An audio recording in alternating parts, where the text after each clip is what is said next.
कथा वैराग्यवती। ये कहानी सच्ची घटना पर आधारित है, बहुत ध्यान से सुनिएगा।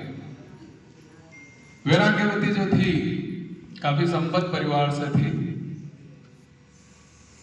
भगवान विष्णु की बहुत बड़ी उपासक थी, बहुत बड़ी भक्त थी। दिन रात भगवान की सेवा करते थे। उनको अलग अलग पोशाकें पहनाना, समय समय पर भोग लगाना, आरती करना, भजन करना, दिन रात लगी रहती थी भगवान की सेवा में। एक बार एक चोर की नजर, एक ठग की नजर इस स्त्री पर पड़ी। उसने देखा है दिन रात लगी रहती है, भगवान की पूजा करती रहती है, ये बहुत भोली है, बहुत मासूम है, इसको आसानी से ठगा जा सकता है। तो वो जो चोर होता है, जो वो ठग होता है, वो साधु का वेश बना लेता है। और साधु का वेश बनाकर, देखिए साधु बनना आसान है, होना बहुत मुश्किल है। रावण ने भी साधु बन के माँ सीता का हरण किया था। वो साधु बना था, साधु हुआ नहीं था। तो बनना आसान है, होना मुश्किल है। तो यहाँ ये चोर साधु का भेष बनाकर उस महिला वैराग्यवती के पास पहुंचता है और बोलता है, देवी मुझे प्यास लगी है, पानी चाहिए। ठीक है, देवी बोलती, जी बिल्कुल गुरुदेव, अभी आपके लिए पानी लाई। और मन में सोचती गई कि चलो गुरुदेव की अच्छे से जलपान सेवा करती हूँ तो ये मुझे आशीर्वाद देंगे। ऐसा सोचते वो पानी लेकर आती है और पानी वो चोर को, ठग को देती। तो कहते, रुको, क्या तुमने किसी से दीक्षा ले रखी है? कोई गुरु है तुम्हारा? तो बोले नहीं। तो बोले फिर मैं तुम्हारा ये जल ग्रहण नहीं कर सकता, बिना दीक्षा लिए हुए से मैं जल ग्रहण नहीं करता। तो क्या करें? तो बोले काम करो, आप ही मुझे दीक्षा दे दीजिए, मैं दीक्षा ले लेती हूँ, उसके बाद आप जल ग्रहण कर लीजिएगा। बोले नहीं, दीक्षा कोई ऐसे ही नहीं दी जाती है। हम दीक्षा देते हैं, हम एकांत में दीक्षा देते हैं, तो उसके लिए तुम्हें जंगल चलना पड़ेगा। जहाँ एकांत होगा वहां पर हम तुम्हें दीक्षा देंगे। हमारी दीक्षा कोई ऐसी वैसी दीक्षा नहीं कि कहीं भी दे दें।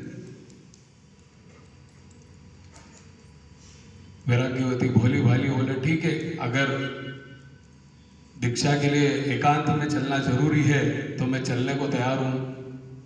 तो काम करते, तो जो साधु होता है, जो चोर होता है, जो ठग होता है, जो साधु के वेश में आता है, वो कहता है, एक काम करो, आपके घर में जितने भी पैसा आभूषण है वो अपने साथ ले लो और मेरे साथ चलो। सारा कीमती सामान आभूषण लेके भोली भाली वैराग्यवती साधु के पीछे पीछे चल देती है। जंगल में जाते हैं। जंगल में जाने के बाद वो जो चोर होता है, जो ठग होता है, वो वैराग्यवती को एक पेड़ से बांध देता है और सारे कीमती आभूषण, सोना चांदी लेकर जाने लगता है। और जाते जाते एक बात वैराग्यवती को बोलता है कि 7 दिन बाद आऊंगा, ऐसे ही बंधे रहना, यही तेरी दीक्षा है, यही तेरी गुरु दीक्षा है, तो 7 दिन बाद आऊंगा और मैं ही तुझे खोलूंगा। तो वैराग्यवती बोली वाली बोले, हाँ ठीक है। सारा कीमती सामान लेके वो चोर, वो ठग वहां से चला जाता है। इधर जब रात तक वैराग्यवती घर नहीं पहुंचती तो उसके फादर चिंतित होते हैं, पिताजी चिंतित होते हैं कि क्या बात है, आज वैराग्यवती आई नहीं। मंदिर में देखते हैं नहीं है, गांव में इधर उधर पता करते नहीं है। ढूंढते ढूंढते रात को वो जंगल में एक पेड़ से बंधी हुई मिलती है। पिताजी बोलते हैं, क्या हुआ? तो बोलती कि मेरे गुरुदेव मुझे बांध गए। तो उसके पिताजी बोलते हैं, ये कैसा गुरु है भैया, गुरु तो खोलते हैं, ये तेरे को बांधने वाला गुरु कौन मिल गया? बोले कुछ नहीं, मेरे गुरुदेव मेरा सब कीमती सामान लेके गए और बोले मैं 7 दिन बाद आऊंगा और तुझे खोलूंगा। तो उसके पिताजी समझ जाते हैं कि कोई चोर है, कोई ठग है, सारा कीमती सामान लेके चला गया। तो वो समझाते हैं कि अरे वो तो चोर है, वो तो ठग है, तेरा सब सामान ले गया, चल रहा मैं तुझे खोल देता हूँ। बोला नहीं पिताजी, आप मेरे लिए सम्मानित हैं, आप मेरे पिताश्री हैं, लेकिन बांधा गुरुदेव जी ने है और उन्हें आज्ञा दी है, तो खोलेंगे भी तो वही खोलेंगे, आप नहीं खोलो। बहुत आपस में उनकी होती है, लेकिन वैराग्यवती तैयार नहीं होती है कि वो उस बंधन से आजाद हो जाए। उसके पिताजी थक हार के वापस घर चले जाते हैं। एक दिन गुजरता है, इधर हमारे विष्णु भगवान चिंता में आ जाते हैं कि क्या बात है, कोई मंदिर में घंटी बजाने वाला नहीं है, कोई भोग प्रसादी वाला नहीं है, कोई सेवा नहीं कर रहा है, भजन नहीं कर रहा है। नारद जी को बुलाते हैं कि क्या हुआ, भक्त कहाँ गए हमारे।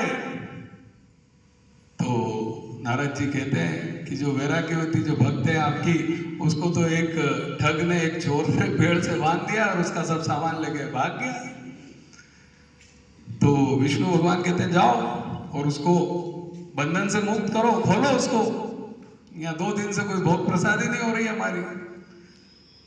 ठीक है, नारद जी जाते हैं, नारायण नारायण नारायण, वैराग्यवती के सामने जाते हैं, नारायण नारायण बोलते हैं।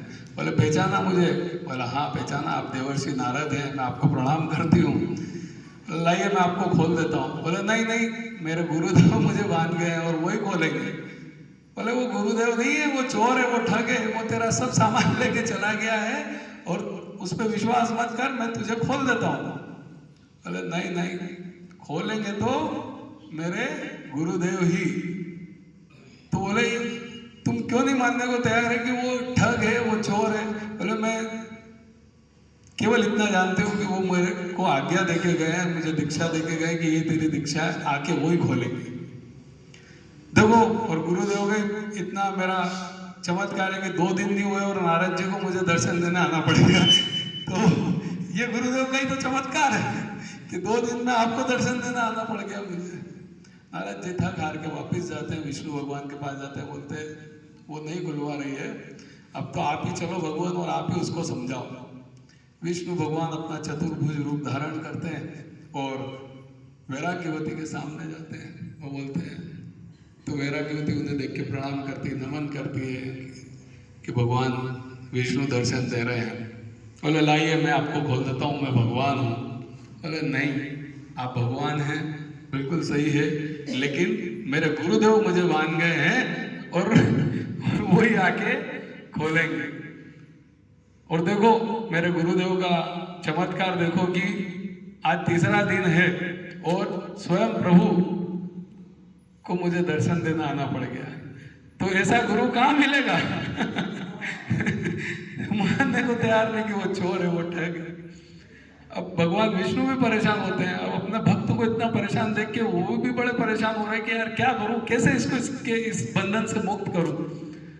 नारद जी को कहते हैं कि जाओ उस चोर को ढूंढ के लाओ, उसको ढूंढ के लाओ और यहाँ लेके आओ उसको।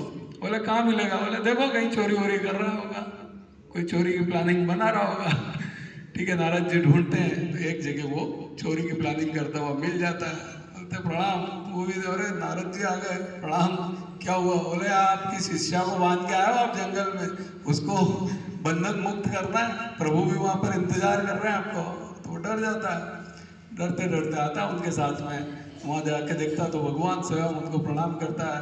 बोले भगवान प्रणाम। बोले गुरुदेव आपको प्रणाम, पहले इनको बंधन से मुक्त करो आप। वो चोर जो होता है वो वैराग्यवती को बंधन से मुक्त करता है, रस्सी खोलता है। अब वैराग्यवती खड़ी है, सामने भगवान विष्णु खड़े हैं, वो चोर वो साधु खड़ा है, नारद जी खड़े हैं। तो एक वैराग्यवती बहुत अच्छी बात बोलती है। वो बोलती है,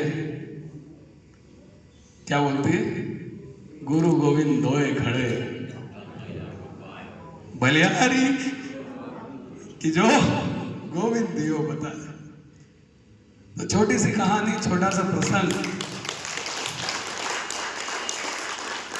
कि एक ऐसा व्यक्ति आपके जीवन में होना चाहिए जिसपे आप आंख बंद करके विश्वास कर सको, जिससे कोई तर्क वितर्क कुतर्क नहीं करना।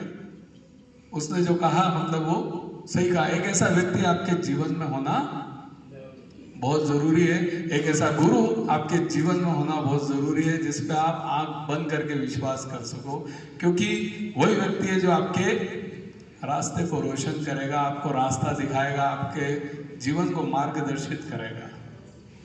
और इस पृथ्वी पर जिसने भी जन्म लिया है, गुरु तो हर व्यक्ति ने बनाया। स्वयं भगवान ने जिन्होंने अवतार लिया इस धरती पर, उन्होंने भी अपने अपने गुरु बनाए। भगवान कृष्ण के गुरु कौन थे? सांदीपनि जी। भगवान श्री राम जी के गुरु कौन थे? गुरु वशिष्ठ जी। इवन हमारे हनुमान जी ने किसको गुरु बनाया था पता है आपको? सूर्यदेव भगवान उनके गुरु थे। बचपन में तो वो सूर्यदेव को निगल गए थे, लेकिन जब वो बड़े हुए और उनको पता लगा कि यार गुरु बनाना है, तो वो वापस सूर्य देवता के पास गया। सूर्य देवता डर गए देख के कि यार ये फिर क्यों आया, और अब तो बड़ा भी हो गया तो बोले आपको गुरु बनाना है? बोले नहीं, अरे हम तो घूमते फिरते रहते हैं, हम एक जगह थोड़ी रहते हैं जो हम तुमको शिष्य बनाए। बोले हम भी आपके साथ घूमेंगे। बोले हम तो सीधे सीधे चलते हैं, और जब तुम भी सीधे सीधे चलोगे तो जब आमना सामना नहीं होगा तो हम आपको दीक्षा कैसे देंगे, हम आपको शिक्षा कैसे देंगे? तो बोले आप सीधे सीधे चलोगे, हम उल्टे उल्टे चलेंगे, लेकिन आप हमें हमारा शिष्य जरूर बनाए।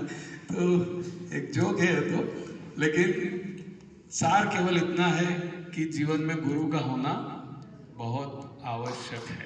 तो एक ऐसा व्यक्ति आपके जीवन में होना बहुत जरूरी है जो आपको मार्गदर्शन दे। तो जीवन में गुरु जरूर बनाए। जब भगवान को भी गुरु बनाना पड़ा तो फिर